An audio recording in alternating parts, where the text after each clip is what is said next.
नमस्कार, crime update में आपका स्वागत है।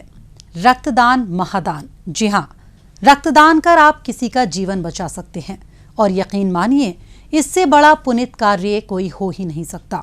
इसी उद्देश्य के तहत दिल्ली पुलिस द्वारा जीवन दायिनी ब्लड डोनर एसोसिएशन की शुरुआत की गई है। इसके जरिए पुलिस कर्मियों के साथ साथ आम नागरिक भी बड़ी आसानी से रक्तदान कर सकते हैं। दिल्ली पुलिस द्वारा शुरू की गई इस नेक पहल पर पेश है हमारी रिपोर्ट। अस्पतालों में भर्ती मरीजों को ब्लड बैंक से कई बार अपने ब्लड ग्रुप और जरूरत के अनुसार रक्त नहीं मिल पाता, जिससे उन्हें कई बार कठिनाइयों का सामना करना पड़ता है। कभी कभी लोगों में रक्तदान को लेकर अनेक प्रकार की भ्रांतियां घर बनाने लगती हैं और जागरूकता की कमी के कारण वो रक्तदान के लिए आगे आने की बजाय इससे दूर भागने लगते हैं। इस कारण रक्त की उपलब्धता जरूरत के अनुरूप नहीं हो पाती। लोगों के इसी डर को दूर करने और उन्हें जागरूक बनाने के मकसद से विश्व भर में 14 जून ब्लड डोनर डे के तौर पर मनाया जाता है। दिल्ली पुलिस के जवान रक्तदान करने के इस नेक कार्य में किसी से पीछे नहीं हैं। इसी को विस्तार देते हुए ब्लड डोनर डे के मौके पर पुलिस आयुक्त राकेश अस्थाना ने जीवन दायिनी ब्लड डोनर एसोसिएशन की शुरुआत की। इस अवसर पर मुख्य अतिथि एम्स के निदेशक डॉक्टर रणदीप गुलेरिया और इंडियन रेड क्रॉस सोसाइटी की निदेशक doctor Vanashree Singh guest of honour के तौर पर मौजूद थे। इस भावना को हम शब्दों में नहीं एक्सप्रेस कर सकते हैं, भावना को भावना के तौर पे ही हम एक्सप्रेस कर सकते हैं और उसी को ध्यान में रख के ये जीवन दायिनी दिल्ली पुलिस का एक प्लेटफॉर्म हम लोगों ने आज शुरू किया है। मुझे पूरी उम्मीद है कि हमारे फोर्स के ज़्यादा से ज़्यादा अधिकारी और जवान आगे आएंगे, इसमें जुड़ेंगे और उनको जुड़ता हुआ देख के मुझे पूरी उम्मीद है कि पब्लिक की तरफ से, दूसरी फोर्सेस की तरफ से भी हमें पूरा सहयोग मिलेगा। ये जो प्लेटफॉर्म है इसमें कोई आदेश नहीं है, कोई इंस्ट्रक्शन नहीं है, ये आपका सेल्फ एक्चुएटेड जो सोशल सर्विस की फीलिंग है उसका एक कॉल है और आप इसमें जुड़ेंगे तो बहुत बड़ी सेवा होगी। कार्यक्रम के दौरान पुलिस आयुक्त राकेश अस्थाना ने कई मौकों पर रक्तदान करने वाले दिल्ली पुलिस के कर्मियों को सम्मानित किया। साथ ही पुलिस आयुक्त ने रक्तदान के लिए समर्पित हेल्पलाइन मोबाइल नंबर 6828400400 की शुरुआत भी की। लाभार्थी और स्वयंसेवक व्हाट्सएप और टेलीग्राम के माध्यम से इस हेल्पलाइन से जुड़ सकते हैं।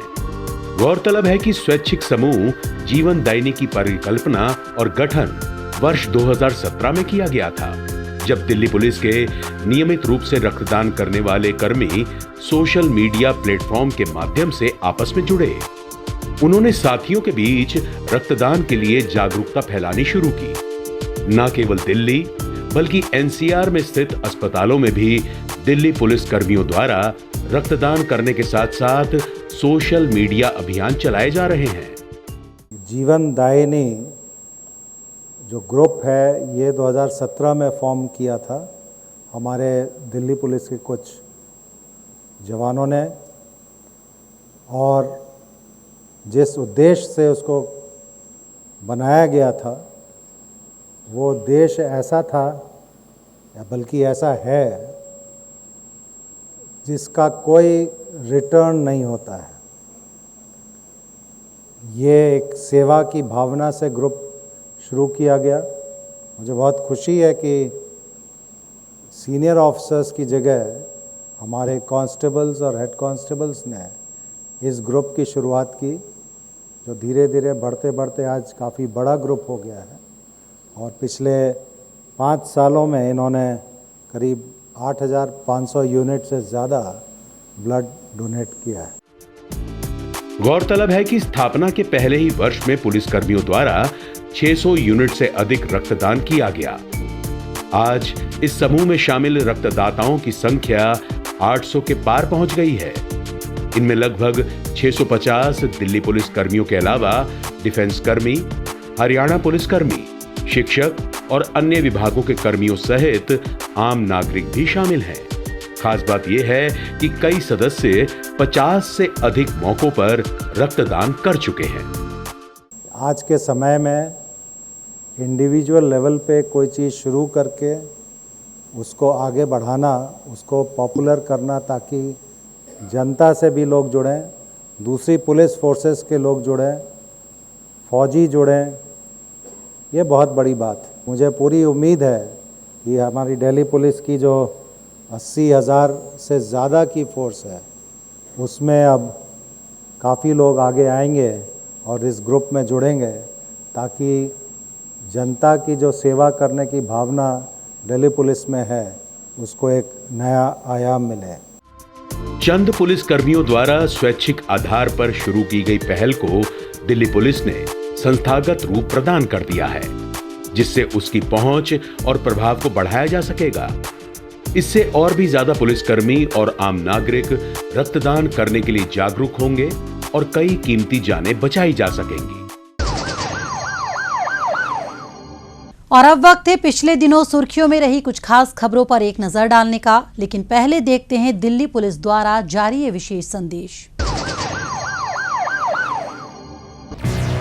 ठहरिए, किसी भी लावारिस वस्तु या वाहन को हाथ न लगाएं। ये बम भी हो सकता है। यदि आप ऐसी किसी भी संदिग्ध गतिविधि को देखते हैं, तो तुरंत 100 नंबर पर या नजदीकी पीसीआर या थाने में इसकी सूचना दें। आपकी जरा सी सावधानी किसी भी बड़े संभावित हादसे को रोकने में मददगार साबित हो सकती है। पुलिस की पैनी निगाहें देशद्रोहियों की गतिविधियों पे लगी हैं। आप भी पुलिस का सहयोग करें। याद रखिए, किसी भी लावारिस वस्तु को न छुएं।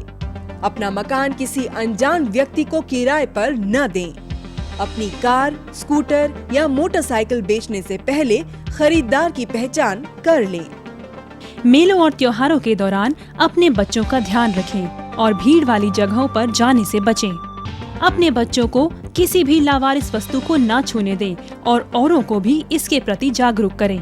ध्यान रखें, किसी भी संदिग्ध व्यक्ति, वस्तु या वाहन को देखते ही फौरन 100 नंबर पर फोन करें या नजदीकी पीसीआर वैन या पुलिस स्टेशन पर इसकी जानकारी दें। या 1090 पर सूचित कर हमारी आंख और कान बने। आपकी पहचान को गुप्त रखा जाएगा। सावधान रहें, चौकस रहें, सुरक्षित रहें।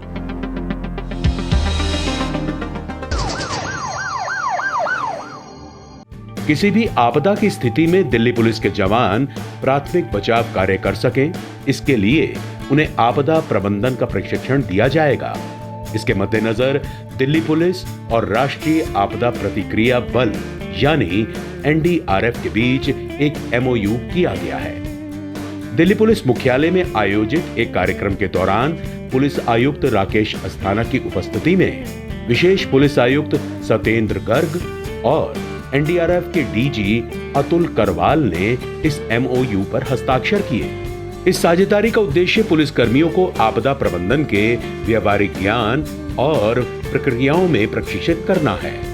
इस सर्टिफाइड कोर्स में लाइव डिमॉन्स्ट्रेशंस, लेक्चर्स, वर्कशॉप्स और ग्रुप डिस्कशंस शामिल होंगे, जिससे आपदा प्रबंधन के गुरों को सीखा जा सकेगा। दिल्ली पुलिस की अपराध शाखा ने सरकारी नौकरी लगवाने का झांसा देकर लाखों रुपए की ठगी करने वाले गिरोह का भंडाफोड़ करते हुए गिरोह के मास्टरमाइंड राकेश भड़ाना सहित 5 आरोपियों को गिरफ्तार किया है। गिरोह के सदस्य सरकारी नौकरी चाहने वालों की तलाश कर राकेश भड़ाना से मिलवाते थे, जो खुद को एनडीएमसी में आईएएस ऑफिसर बताकर उन्हें विश्वास में ले लेता था। इसके बाद जॉब के नाम पर वो इन्हें पैसे ट्रांसफर कर दिया करते थे। पैसे मिलने के बाद ये लोगों को फर्जी नियुक्ति पत्र थमा देते थे। इस तरीके से ये 30 लोगों से करीब 60 लाख रुपए की ठगी कर चुके हैं। पुलिस ने इन्हें उत्तर प्रदेश के गाजियाबाद में दबिश देकर धर दबोचा। जो भी आदमी दिखा है जिसको सरकारी नौकरी की ज़रूरत है, तलाश है, और इनको लगता था कि ये उसके लिए कुछ पैसे वैसे भी दे देगा, तो उसको देखते थे, उसको टारगेट करते थे, उसको फंसाते थे और फिर उसी से पैसे लेकर उसको एक फर्जी आईडी कार्ड बनाकर दे देते थे। पुलिस ने इनके कब्जे से 4 फर्जी नियुक्ति पत्र, 9 पहचान पत्र सहित एक लैपटॉप भी जब्त कर लिया है।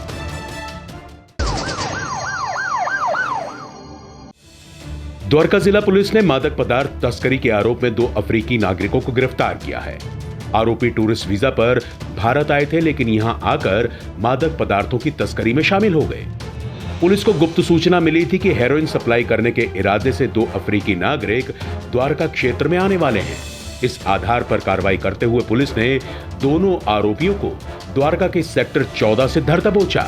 पुलिस ने इनके कब्जे से 12 किलो से अधिक अच्छी क्वालिटी की हेरोइन भी बरामद कर ली है।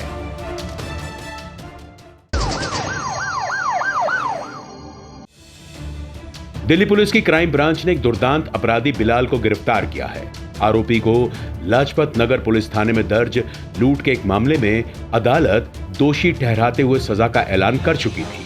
इसके बाद से फरार हो गया था, जिसके बाद अदालत ने इसे भगोड़ा घोषित कर दिया था।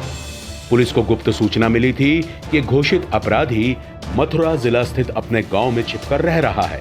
इसी आधार पर पुलिस ने इसके ठिकाने पर छापा मारा और इसे गिरफ्तार कर दिया।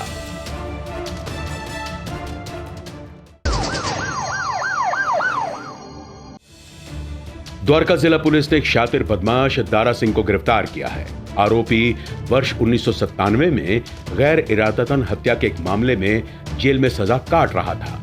आरोपी पेरोल पर जेल से बाहर आया था और अवधि पूरी हो जाने के बाद भी इसने आत्मसमर्पण नहीं किया और पंजाब में जाकर छिप गया। पुलिस को गुप्त सूचना मिली थी कि फरार चल रहा एक अपराधी नजफगढ़ क्षेत्र में घूम रहा है। इस आधार पर पुलिस ने संभावित स्थान पर दबिश दी और इसे धर दबोचा।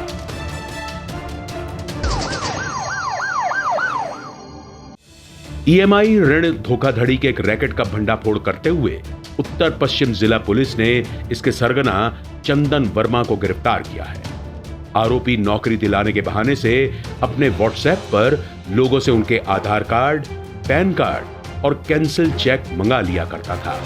इसके बाद यह उन दस्तावेजों का इस्तेमाल कर एक प्राइवेट फाइनेंस कंपनी से ईएमआई पर विभिन्न दुकानों से खरीदारी कर लिया करता था। लोगों को अपने साथ हुई धोखाधड़ी के बारे में जब पता चला, तब उनके बैंक खाते से ईएमआई की रकम कटने लगी। इसका शिकार बने एक ऐसे ही शख्स ने अपने साथ हुई जालसाजी की शिकायत पुलिस में कर दी। इसी के मद्देनजर पुलिस ने गहनता से छानबीन की और आरोपी को रोहिणी इलाके से गिरफ्तार कर जेल भेज दिया। पुलिस ने इसके कब्जे से ठगी में इस्तेमाल तमाम साजो सामान भी बरामद कर लिया है।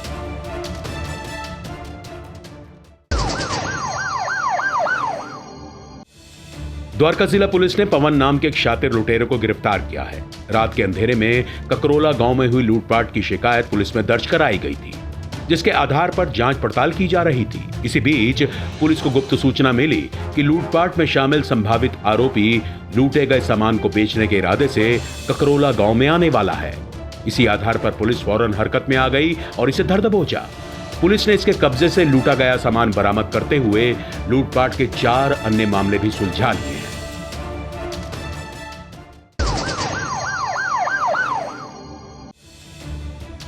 मात्र 48 घंटे के अंदर हत्या की एक गुत्थी को सुलझाते हुए उत्तरी जिला पुलिस ने आरोपी रॉबिन को गिरफ्तार किया है। आरोपी पहाड़गंज इलाके का बदमाश था और अपने कारनामों की वजह से जेल गया था। इसी बीच मृतक, जो कि आरोपी का करीबी दोस्त था, उसकी मित्रता इसकी पत्नी से हो गई। इसके बाद इसकी पत्नी लिव इन रिलेशनशिप में मृतक के साथ रहने लगी। इसी से खार खाकर इसने अपने मित्र पर चाकू से हमला कर उसकी हत्या कर दी और फरार हो गया। आरोपी की धरपकड़ के लिए की जा रही ताबड़तोड़ छापेमारी के दौरान पुलिस को इसके 30 हजारी कोर्ट में मौजूद होने की जानकारी मिली थी। इसी आधार पर पुलिस ने संभावित स्थान पर छापा मारा और इसे गिरफ्तार कर जेल भेज दिया।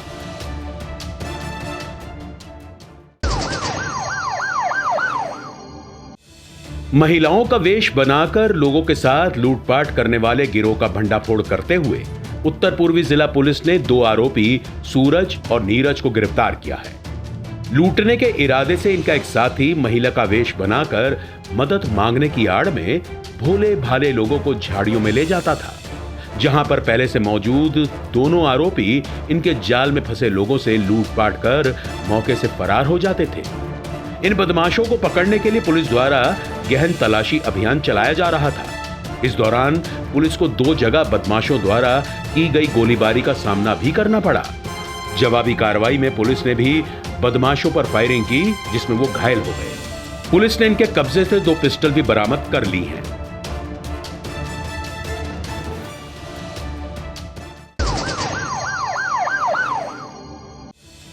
फर्जी प्रॉपर्टी पेपर के सहारे लोन लेकर सरकारी बैंकों को करोड़ों का चूना लगाने में शामिल आरोपी सुरेश कुमार को दिल्ली पुलिस की आर्थिक अपराध शाखा ने गिरफ्तार किया है।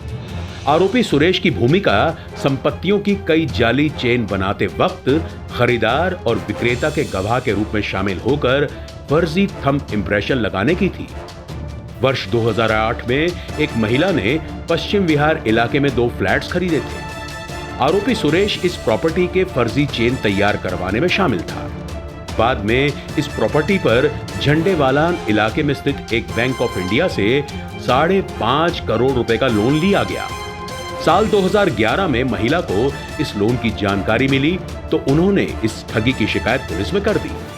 जांच पड़ताल के बाद पुलिस ने ठगी में शामिल एक आरोपी जयप्रकाश गुप्ता को 2014 में गिरफ्तार कर लिया था, लेकिन सुरेश अभी तक फरार था।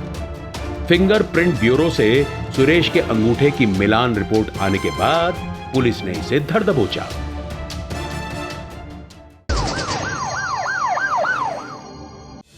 द्वारका जिला पुलिस ने फरार चल रहे घोषित भगोड़े विजय कुमार को गिरफ्तार किया है। विजय पर वर्ष 2005 में जाफरपुर कलां थाने में एक मामला दर्ज हुआ था। लगातार पेशी पर न आने की वजह से द्वारका कोर्ट ने साल 2009 में इसे भगोड़ा घोषित कर दिया था। पुलिस को गुप्त सूचना मिली थी कि कई वर्षों से फरार चल रहा विजय संजय गांधी ट्रांसपोर्ट नगर इलाके में आने वाला है। इस आधार पर पुलिस ने वहां ट्रैप लगाया और इसे धर दबोचा।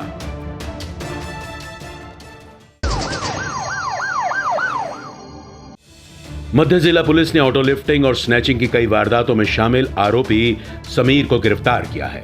समीर पर वाहन चोरी और झपटमारी के 9 मामले दिल्ली के अलग अलग थानों में पहले से ही दर्ज हैं। इलाके में बढ़ रही ऑटो लिफ्टिंग और स्नैचिंग की वारदातों में शामिल आरोपियों की पहचान के लिए पुलिस ने जब सीसीटीवी फुटेज खंगाली तो उसमें समीर की पहचान हो गई। पुलिस को सूचना मिली थी कि चोरी की मोटरसाइकिल को बेचने के लिए एक शख्स रामलीला मैदान के पास कमला मार्केट में आने वाला है। इस आधार पर पुलिस ने वहां ट्रैप लगाया और इसे गिरफ्तार कर लिया।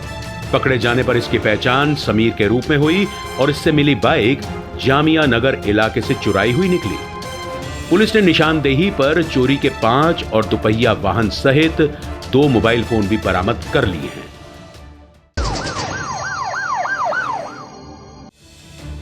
उत्तर पूर्वी जिला पुलिस ने हर्ष विहार इलाके में स्थित एक फैक्ट्री में उसके मालिक पर हमला कर लूटपाट करने वाले 4 आरोपियों को गिरफ्तार किया है।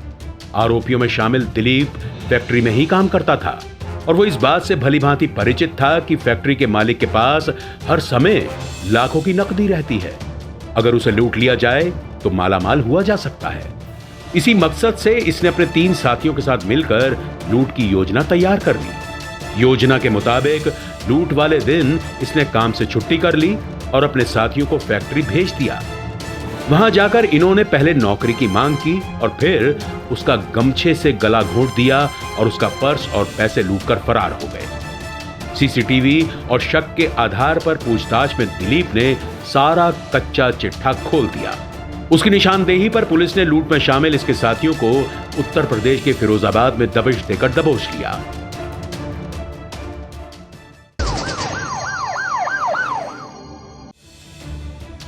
उत्तरी जिला पुलिस ने शराब तस्कर राजकुमार को गिरफ्तार किया है।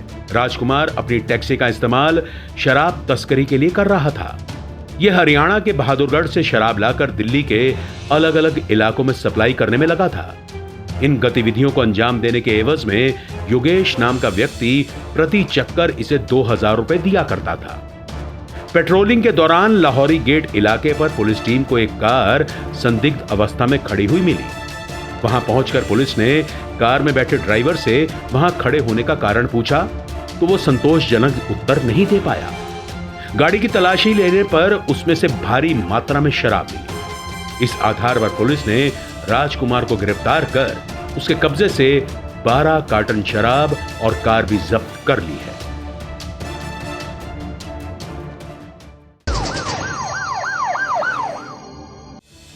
आनंद पर्वत इलाके में सिगरेट पीने को लेकर हुई मामूली कहासुनी के बाद विजय नाम के व्यक्ति की हत्या की वारदात को अंजाम देने वाले 4 आरोपियों को मध्य जिला पुलिस ने गिरफ्तार किया है। पकड़े गए चारों आरोपी टहलते हुए आनंद पर्वत इलाके में स्थित रामजस स्कूल के पास आए थे, जहां पर इन्होंने विजय को बैठे पाया। आरोपियों में शामिल सोनू विजय को पहले से जानता था। सोनू ने विजय से सिगरेट खरीदने के लिए 10 रुपए मांगे। विजय ने इसको अनसुना कर दिया। बस इसी बात को लेकर हुए झगड़े में सोनू और इसके साथियों ने चाकू गोद कर उसकी हत्या कर दी और फरार हो गए। सीसीटीवी फुटेज, टेक्निकल सर्वेलांस और ह्यूमन इंटेलिजेंस के जरिए पुलिस ने चारों की पहचान कर उन्हें आनंद पर्वत इलाके से दबोच लिया। अपराधियों को पकड़ने में जनता भी अपना सहयोग दे सकती है। अगर आप भी किसी अपराधी या अपराध से संबंधित कोई जानकारी रखते हैं तो फौरन ये जानकारी पुलिस को दें। आपकी पहचान को गुप्त रखा जाएगा।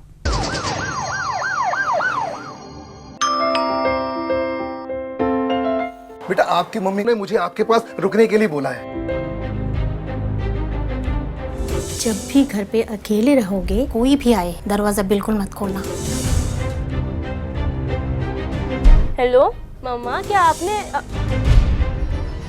आपकी सतर्कता बेटी के जीवन का वरदान है। खुद संभलें और अपनों को संभालें। जम्मू कश्मीर से भारत भ्रमण के लिए निकले स्कूली बच्चों ने अपने दिल्ली पड़ाव में दिल्ली पुलिस आयुक्त राकेश अस्थाना से मुलाकात की। इस दौरान उन्हें दिल्ली पुलिस की कार्यप्रणाली और जन कल्याण कार्यों से अवगत होने का मौका मिला। इसी पर पेश है हमारी रिपोर्ट। जम्मू कश्मीर के विभिन्न हिस्सों से देश की यात्रा पर निकले बच्चों ने अपने दिल्ली पड़ाव में एक विशेष कार्यक्रम के दौरान पुलिस आयुक्त राकेश अस्थाना से मुलाकात की। भारत सरकार के गृह मंत्रालय द्वारा सद्भावना उपायों के तहत जम्मू कश्मीर पुलिस द्वारा आयोजित भारत दर्शन यात्रा कार्यक्रम में जम्मू कश्मीर के ग्रामीण इलाकों के 14 से 18 वर्ष के 65 बच्चे शामिल हैं। इस टूर का मकसद जहां बच्चों को देश की सैर कराना है, वहीं उन्हें देश की संस्कृति और विरासत से भी रूबरू कराना है।